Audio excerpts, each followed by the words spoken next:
За шинжилгээний бас янз янзын аргууд байгаа л да. Энэ вирус чинь бас дотор их олон янз. 200 төрлийн вирус байгаа шүү дээ. Тэгээд энэ дээрээс яг нэг цөөхөн хитэн төрөл нь хортой авдрыг үүсгэж байгаа байхгүй. Яг тэр төрөл нь бий юу үгүй юу гэдгийг бас шинжилж болдог.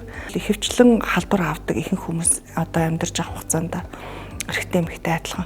Ихэнхдээ тэр халдварыг тухайн хүний дархлааны систем биесээ зайлуулж чаддаг байна. Тэр хорт авдар үүсгэж байгаа вирусыг удаан хугацаанд биендээ тээхээр хортой авдар үүсэж байгаа. Тийм тохиолдолд бол одоо бид нэр ялангуяа одоо хавдартай онцлогдож байгаа өвчтнүүдийг энэ вирусын гаралтай юу эсвэл арх тамхины шалтгаантай байна уу гэдгийг бас авсан эд дээр бас мөн шинжилдэг болсон сүүлийн үед. Гэтэл ам залгуур буюу одоо бидний яг одоо хэлний үг тэрнтэй ойролцоо хоолойны мах энэ гэж ярьдаг штеп. За тэр ойролцоо байгаа эрэгтнүүд за түнхтэр ч гэсэн ялгаагүй сүүлийн үед вирусын шалтгаантай ам залгуурын хавдар бол ихсэж байгаа.